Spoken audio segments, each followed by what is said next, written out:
अंतर्गत हम देखेंगे अंतर्राष्ट्रीय कानून का अर्थ तथा विभिन्न विद्वानों द्वारा इसकी कौन सी परिभाषाएं दी गई हैं, राष्ट्रीय कानूनों तथा अंतर्राष्ट्रीय कानूनों में प्रमुख अंतर कौन कौन है तथा अंतर्राष्ट्रीय कानूनों के प्रमुख स्रोत कौन कौन से हैं, तथा साथ ही हम देखेंगे कि अंतर्राष्ट्रीय कानूनों के प्रकार तथा क्या अंतर्राष्ट्रीय कानून वास्तव में कानून है या नहीं, इसके बारे में भी, क्योंकि अंतर्राष्ट्रीय कानूनों के विपक्ष में विद्वानों द्वारा अनेक मत व्यक्त किए गए हैं।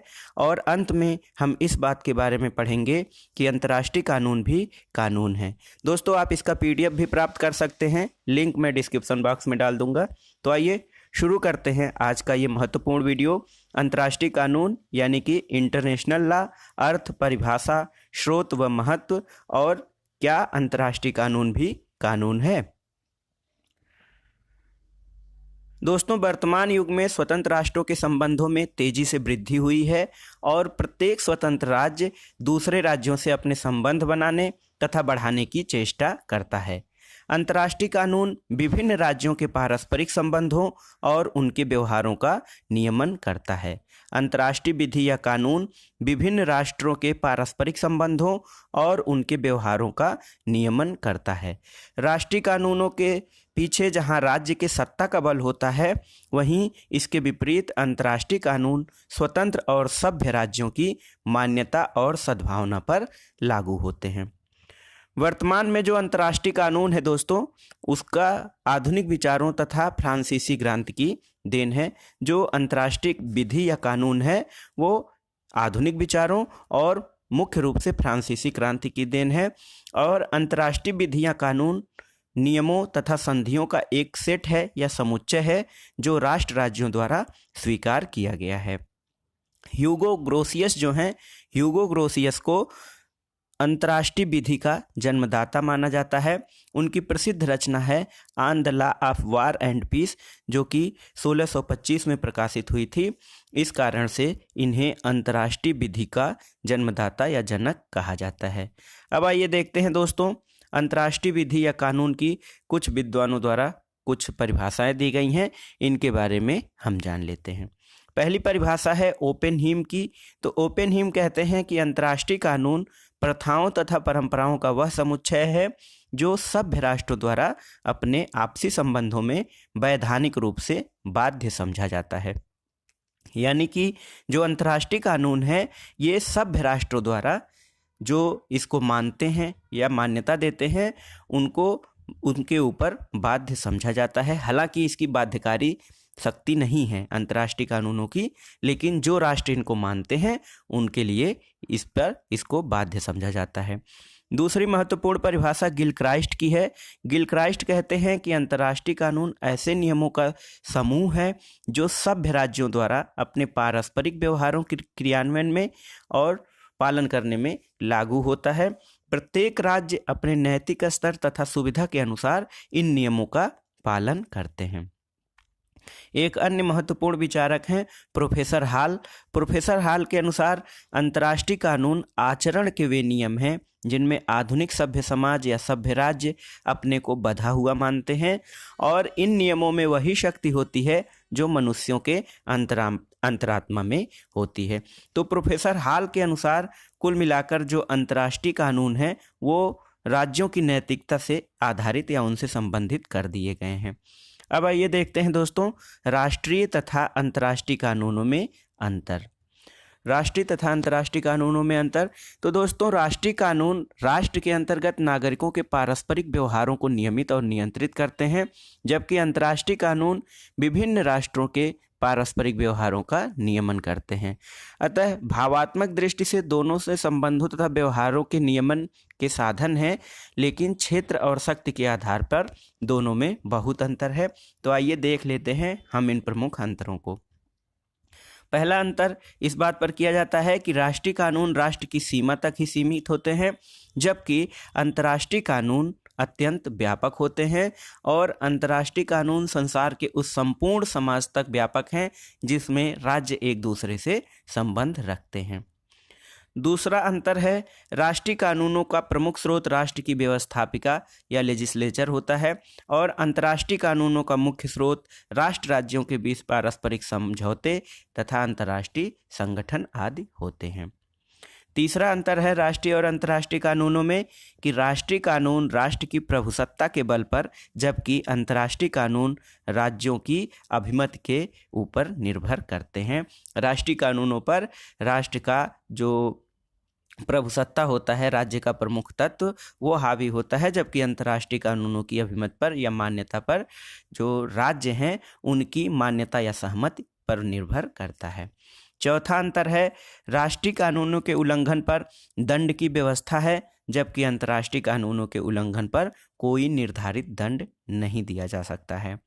पांचवा अंतर राष्ट्रीय और अंतर्राष्ट्रीय कानूनों में यह है कि अंतर्राष्ट्रीय कानूनों का पालन राष्ट्रों के संबंधों में राजनीतिक, कूटनीतिक व आर्थिक क्षति के कारण किया जाता है, जबकि राष्ट्रीय कानूनों का पालन दंड के भय और व्यवस्था के कारण किया जाता है। तो दोस्तों ये था राष्ट्रीय और अंतर्राष्ट्रीय कानूनों में अंतर। आप इसके जो मूलभूत अंतर हैं उसको समझ चुके होंगे। अब आइए देखते हैं अंतर्राष्ट्रीय कानूनों के स्रोत यानी कि सोर्सेज ऑफ इंटरनेशनल लॉ। तो अंतर्राष्ट्रीय कानूनों के प्रमुख स्रोत जो हैं वो इस प्रकार हैं। पहला है अंतर्राष्ट्रीय संधि और समझौते। कई प्रकार के अंतर्राष्ट्रीय कानून अंतर्राष्ट्रीय संधियों और समझौतों से हुए हैं। राष्ट्रों के बीच औपचारिक लिखित समझौता भी होता है, द्विपक्षीय या बहुपक्षीय समझौता भी होता है। जो शुरुआती कुछ संधियां की गई थी अंतर्राष्ट्रीय स्तर पर उनके बारे में जान लेते हैं। पहला है आंक्सबर्ग की शांति संधि जो 1555 में की गई थी। वेस्टफालिया की संधि जो थी 1648 में, उटरेक्ट की संधि 1713 में और पेरिस की संधि 1814 में की गई थी। तो अनेक प्रकार के अंतर्राष्ट्रीय संधि और समझौते अंतर्राष्ट्रीय कानून के मुख्य स्रोत होते हैं, इन्हें हम पहले स्थान पर रख सकते हैं। अब आइए देखते हैं अंतर्राष्ट्रीय कानून के जो स्रोत हैं उसमें दूसरा प्रमुख स्रोत है संयुक्त राष्ट्र संघ। तो संयुक्त राष्ट्र संघ अपनी स्थापना के बाद अंतर्राष्ट्रीय कानूनों का प्रमुख स्रोत रहा है। विश्व शांति और सहयोग को बढ़ाने के लिए संयुक्त राष्ट्र संघ नियम बनाता है और ये नियम संयुक्त राष्ट्र के सदस्य राज्यों पर लागू होते हैं और बाद में वही नियम जो होते हैं वो अंतर्राष्ट्रीय कानून का रूप ले लेते हैं। तीसरा जो स्रोत है अंतर्राष्ट्रीय कानून का वो है युद्ध तथा अंतर्राष्ट्रीय संघर्ष। तो कभी कभी युद्ध और विभिन्न राज्य अंतर्राष्ट्रीय संघर्ष में ऐसी परिस्थितियां उत्पन्न हो जाती हैं कि अंतर्राष्ट्रीय कानून आवश्यक हो जाते हैं।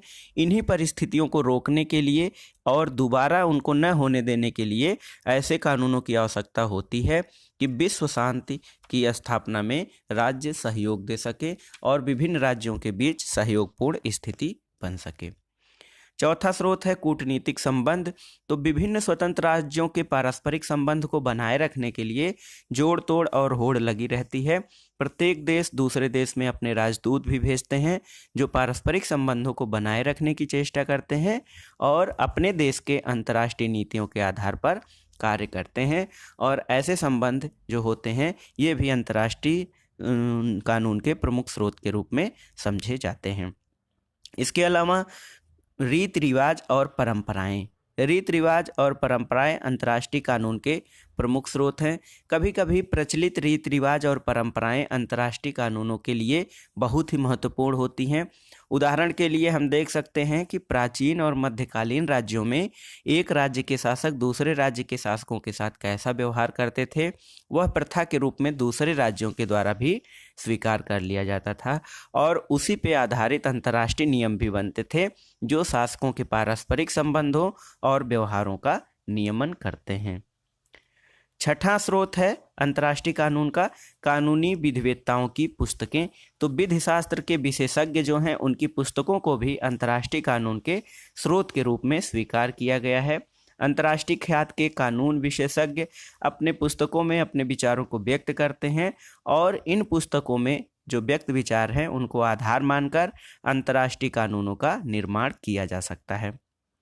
सातवां प्रमुख स्रोत है अंतर्राष्ट्रीय न्यायालय के निर्णय। तो कभी कभी विभिन्न राज्यों के बीच उठने वाले विवादों का हल करने के लिए अंतर्राष्ट्रीय न्यायालय की सहायता ली जाती है और अंतर्राष्ट्रीय न्यायालय के निर्णय भविष्य में नजीर या केस लॉ की तरह प्रयोग किए जाते हैं और ये भी अंतर्राष्ट्रीय जो कानून है उसके लिए प्रमुख स्रोत या आधार का काम करते हैं। तो दोस्तों ये थे अंतर्राष्ट्रीय कानून के प्रमुख स्रोत। अब आइए देखते हैं अंतर्राष्ट्रीय कानून के प्रकार कौन कौन से हैं, यानी टाइप्स ऑफ इंटरनेशनल लॉ। पहला है शांतिकालीन कानून या शीतकालीन कानून।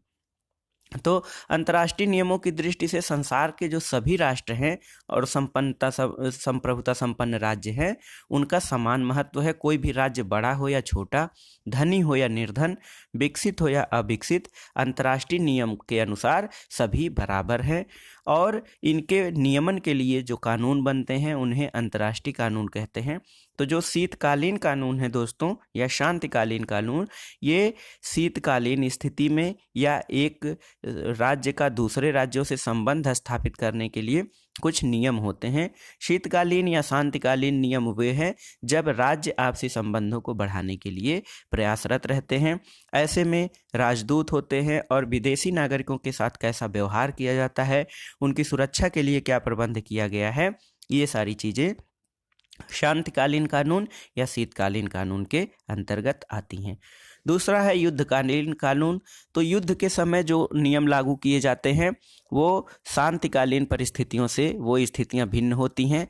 ऐसे समय में ऐसे कानूनों की आवश्यकता होती है जिनके द्वारा राज्यों के युद्धकालीन व्यवहारों का नियमन हो सके। उदाहरण के लिए ये कानून ये निश्चित करते हैं कि किन यंत्रों का प्रयोग करना चाहिए तथा युद्ध बंदियों के साथ कैसा व्यवहार किया जाना चाहिए। तीसरा प्रकार है मानवाधिकार संबंधी कानून। तो मानवाधिकारों की रक्षा के लिए कुछ अंतर्राष्ट्रीय कानूनों का निर्माण किया जाता है जिसे संसार के संपूर्ण मानवता के हित के लिए प्रयोग किया जा सके। चौथा प्रकार है समाज कल्याण संबंधी प्रकार। तो ये जो अंतर्राष्ट्रीय कानून का प्रकार है इसमें विभिन्न प्रकार की जो संस्थाएं हैं श्रम कल्याण के लिए इंटरनेशनल लेबर ऑर्गेनाइजेशन, अंतर्राष्ट्रीय श्रम संगठन, और स्वास्थ्य के लिए WHO यानी वर्ल्ड हेल्थ ऑर्गेनाइजेशन है, ये समाज कल्याण संबंधी अंतर्राष्ट्रीय कानून है। पांचवा प्रकार का कानून आर्थिक कानून है। कुछ कानून ऐसे अंतर्राष्ट्रीय होते हैं जो राज्यों को आर्थिक सहायता पहुंचाने से संबंधित होते हैं। संयुक्त राष्ट्र संघ के द्वारा आर्थिक सहायता या एक राज्य की आर्थिक सहायता संबंधी नियम जो नियम होते हैं उन्हें आर्थिक कानून कहे जा सकते हैं। छठा प्रकार है राजनीतिक कानून। तो कुछ ऐसे अंतर्राष्ट्रीय कानून भी होते हैं जो विभिन्न राज्यों के बीच संबंधों को बनाए रखने के लिए होते हैं। ऐसे कानून राजनीतिक कानून कहे जा सकते हैं। तो दोस्तों इस प्रकार हमने देख लिया अंतर्राष्ट्रीय कानून के प्रमुख प्रकार कौन कौन से हैं। अब आइए देखते हैं अंतर्राष्ट्रीय कानूनों के पालन के कौन कौन से आधार हैं। तो इसके 6 प्रमुख आधार हैं अंतर्राष्ट्रीय कानून के पालन के आधार। क्योंकि अंतर्राष्ट्रीय कानून के पीछे किसी प्रभुता संपन्न राज्य की शक्ति नहीं होती है, फिर भी इसके पीछे अनेक शक्तियां और कारक होते हैं जिनसे राज्य जो होते हैं संप्रभुता संपन्न राष्ट्र होते हैं अंतर्राष्ट्रीय विधि का पालन करते हैं। विभिन्न राज्य अंतर्राष्ट्रीय कानूनों का पालन क्यों करते हैं, इसके जो कारण है उसके बारे में हम बता देते हैं। पहला है पारस्परिक समझौता। तो अंतर्राष्ट्रीय कानून जो होते हैं वो राज्यों के पारस्परिक सहमति और समझौते पर निर्भर करते हैं और प्रत्येक राज्य को जो उस समझौते से बंधा हुआ है उसका कर्तव्य होता है कि वे इन नियमों का पालन करें। तो पहला जो पालन का आधार है वो है पारस्परिक समझौता। दूसरा है राज्यों का हित, यानी अंतर्राष्ट्रीय कानून के पालन के पीछे राज्यों का स्वार्थ और उनका हित भी महत्वपूर्ण होता है। तीसरा कारण है लोकमत की शक्ति। जिस प्रकार राष्ट्रीय कानूनों के पालन के पीछे जनमत या लोकमत की शक्ति होती है, उसी प्रकार अंतर्राष्ट्रीय लोकमत की जो शक्ति होती है वो अंतर्राष्ट्रीय कानून का पालन करने के लिए एक दबाव के रूप में कार्य करती है। चौथा पालन का आधार है वो है दंड का भय। तो यद्यपि अंतर्राष्ट्रीय कानून के उल्लंघन के लिए उस प्रकार के दंड निर्धारित नहीं किए गए हैं जैसे राष्ट्रीय कानून के उल्लंघन के लिए किए जाते हैं, फिर भी अंतर्राष्ट्रीय नियमों के संबंध में दंड की व्यवस्था है, जैसे कुछ संधियों से अलग किया जाना या उन पे कुछ जो प्रतिबंध लगाया जाना राज्यों पे। इस दंड का भय भी अंतर्राष्ट्रीय कानून का पालन करने का आधार तैयार करता है। पांचवा है अंतर्राष्ट्रीय संस्थाएं। तो अनेक प्रकार की अंतर्राष्ट्रीय संस्थाएं जो हैं वो कानून को लागू कराने के लिए प्रयास करती हैं। संयुक्त राष्ट्र संघ के अंतर्गत सुरक्षा परिषद है और अंतर्राष्ट्रीय न्यायालय यानी कि इंटरनेशनल कोर्ट ऑफ जस्टिस, ये ऐसी संस्थाएं हैं जो अंतर्राष्ट्रीय कानून को लागू कराने में महत्वपूर्ण भूमिका निभाते हैं। छठा है अंतर्राष्ट्रीय विधि के पालन करने का आधार की विधि की सार्थकता। तो अंतर्राष्ट्रीय कानूनों का पालन इस बात पर भी निर्भर करता है कि कानून कितना महत्वपूर्ण और सार्थक है। कुछ कानून ऐसे महत्वपूर्ण होते हैं कि कोई राज्य आसानी से उनका उल्लंघन नहीं कर सकता है। तो ये प्रमुख आधार थे जिसके कारण जो राज्य होते हैं, राष्ट्र, वो अंतर्राष्ट्रीय विधि का पालन करते हैं। अब आइए देखते हैं दोस्तों, क्या अंतर्राष्ट्रीय कानून वास्तव में कानून है। प्रायः यह विवाद उठता है कि क्या अंतर्राष्ट्रीय कानून वास्तव में कानून कहे जा सकते हैं, क्योंकि पारिभाषिक दृष्टि से इसमें कानून के लक्षण हैं और कुछ लोग इन्हें कानून कहने में आपत्ति प्रकट करते हैं, जबकि कुछ अन्य व्यक्ति इसको कानून का दर्जा देते हैं। दोनों ही अपने अपने तर्क देते हैं। तो पहले आइए देख लेते हैं जो विचारक ये मानते हैं कि अंतर्राष्ट्रीय कानून वास्तव में कानून नहीं है, उनका तर्क क्या है। अंतर्राष्ट्रीय कानूनों के विपक्ष में प्रमुख तर्क देने वाले विचारकों का मत है, पहला, कि ये किसी संप्रभु का आदेश नहीं है। जो लोग अंतर्राष्ट्रीय कानून को कानून कहने से इनकार करते हैं, उनका मुख्य तर्क ये है कि कानून किसी संप्रभु का आदेश होता है और अंतर्राष्ट्रीय कानून किसी संप्रभु का आदेश नहीं है या इनके पीछे कोई संप्रभु नहीं है, इसलिए इनको कानून नहीं कहा जा सकता है। दूसरा तर्क ये है कि ये राज्यों के व्यवहार का मानक है और इसलिए इसे कानून का दर्जा नहीं दिया जा सकता है, ये केवल राज्यों के व्यवहार का मानक है। तीसरा तर्क ये है कि अंतर्राष्ट्रीय कानून बाध्यकारी नहीं है, इनके पीछे कोई ऐसी शक्ति नहीं होती है जो राज्यों को इसके पालन के लिए बाध्य करे। ऑस्टिन, बेंथम तथा हाफ्स जैसे विद्वान मानते हैं कि ये नियम कानून की श्रेणी में नहीं रखे जा सकते हैं, क्योंकि इन पर जो है किसी बाध्यकारी शक्ति का अभाव है। चौथा तर्क है अंतर्राष्ट्रीय कानूनों के विपक्ष में, वो ये है कि न्यायालय द्वारा मान्यता का अभाव। तो अंतर्राष्ट्रीय कानूनों को न्यायालय के द्वारा कोई मान्यता प्राप्त नहीं होती है। अंतर्राष्ट्रीय कानूनों को लागू करने के लिए ऐसे न्यायालय नहीं है जिनके निर्णय को मानने के लिए राज्य बाध्य हों। पांचवा बिंदु यह है कि केवल समझौते पर आधारित। तो जो अंतर्राष्ट्रीय कानून है ये केवल समझौते पर आधारित हैं और जो समझौते हैं कभी भी तोड़े जा सकते हैं, इनके पीछे कोई कानूनी बाध्यता नहीं है। इसके अलावा जो छठा तर्क ये है कि दंड का भय, लोग कानूनों का पालन इसलिए करते हैं क्योंकि उनके पीछे दंड का भय होता है, लेकिन अंतर्राष्ट्रीय कानूनों का पालन कोई इसलिए भी नहीं करता है क्योंकि इनके पीछे कोई निश्चित दंड की व्यवस्था नहीं है।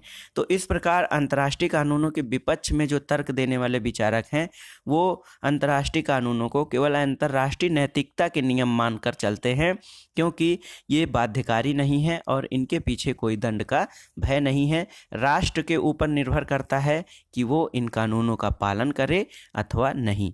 लेकिन कुछ विचारक हैं दोस्तों जो ये मानते हैं कि अंतर्राष्ट्रीय कानून भी कानून है, वो भी अपने तर्क देते हैं। तो उन तर्कों को देख लेते हैं जो ये मानते हैं कि अंतर्राष्ट्रीय कानून भी कानून है। पहला ये है कि सभी कानून संप्रभु के आदेश नहीं होते हैं। दूसरा तर्क है कि इनके पीछे यानी अंतर्राष्ट्रीय कानूनों के पीछे ऐसी शक्ति होती है जो पालन करने के लिए राज्यों को विवश करती है।